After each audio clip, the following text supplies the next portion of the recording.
Diana and Joe.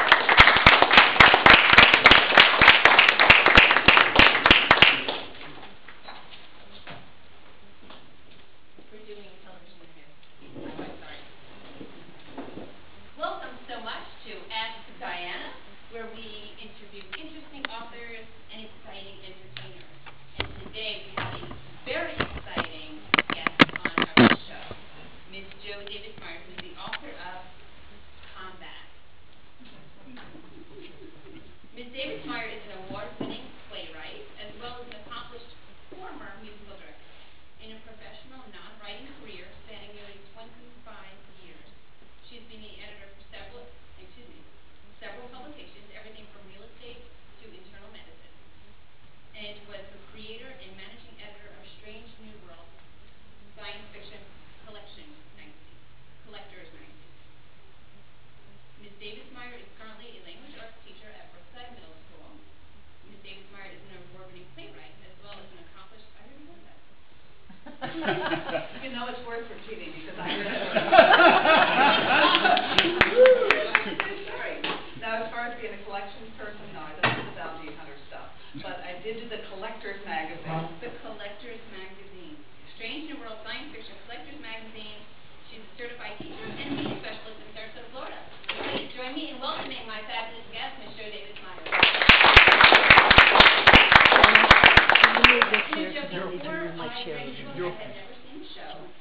Shame on you. I know, and I'm so surprised because it is exactly the kind of thing that I would love to watch. So I got some of the CDs from Netflix and watched them and fell in love with the show. I look forward to seeing more of them.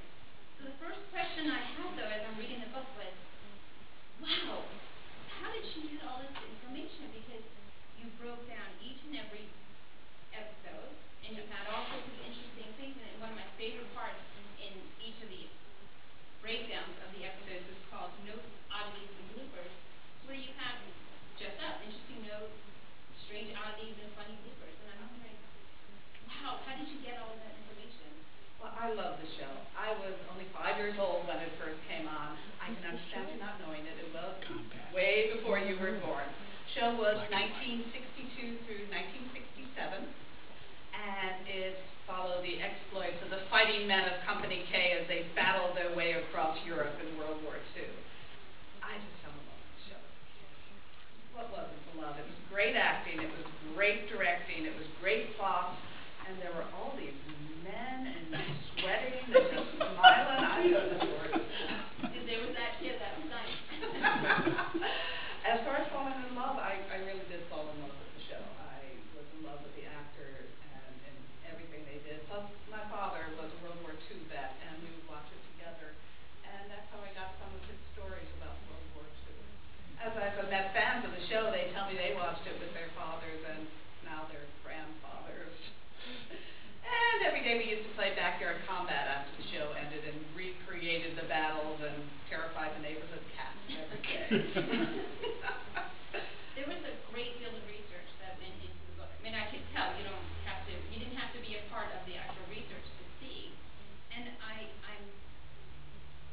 wondering a lot of things. And the first one is, did you possibly find all of the oddities and bloopers? No, I did not. When I first started trying to find out more about the show, this was just when the internet was starting to blossom, and I created a combat internet website. And I started connecting with one other person and one other person. I thought I was the only person in the world who remembered the show.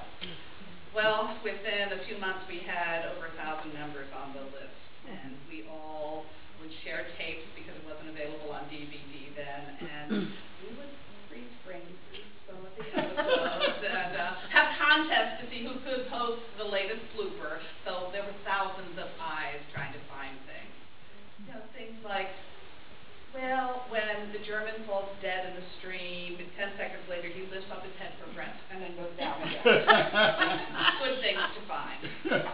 And some of my favorites were, when you watch the episodes over and over again, there were 152 episodes, you start seeing the same German over and over again. And sometimes you suddenly notice, wasn't that German an American in the last time?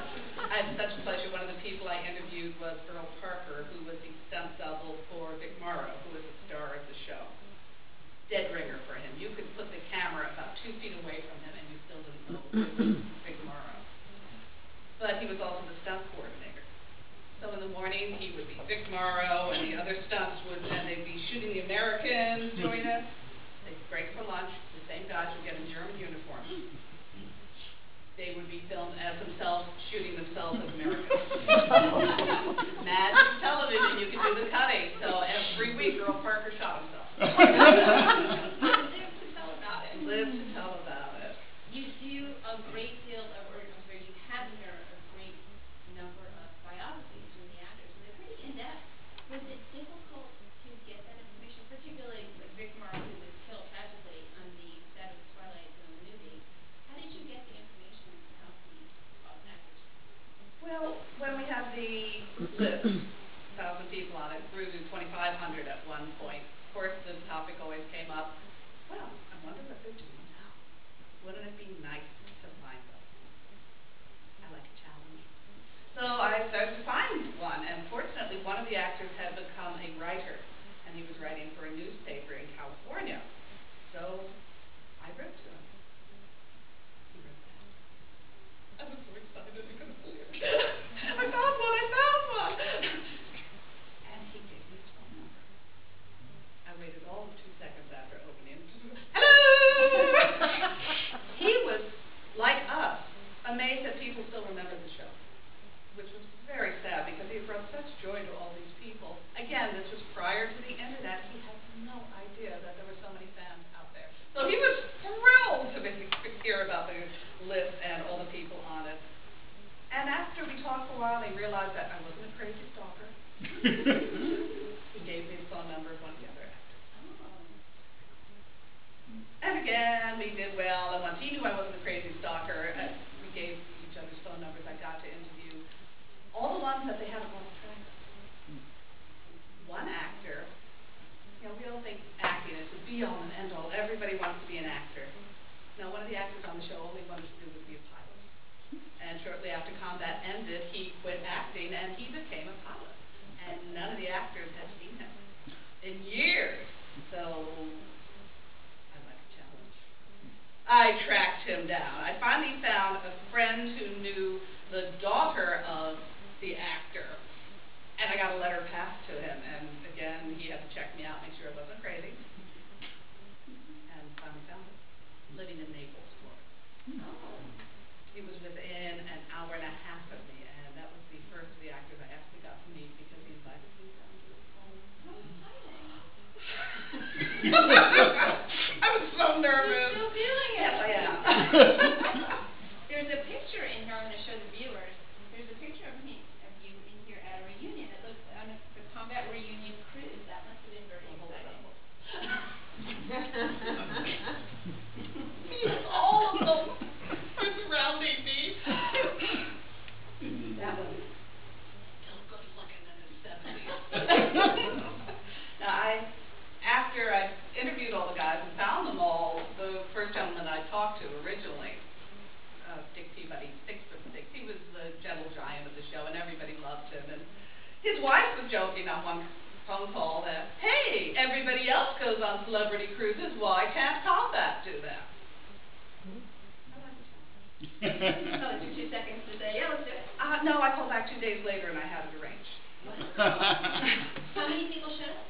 It was a very small crew. I wish we'd had the internet at the time. 64 went. But that's still a good turnout. Absolutely, and 6 of the actors and their spouses, and and that was the first time all of them had reunited since the show had ended, and just to be there, the first time they saw each other, and there were even tears in their eyes. A lot of tears in ours. It was just a pleasure to get these fine gentlemen together and let them know that the show really not only touched the hearts of kids, it's also been a great fan among the military because it's very respectful of the military. It's a great show. Well, we're going to go to commercial, but please stay tuned because up next is Angelina Jolie's brother who said that she's actually a man.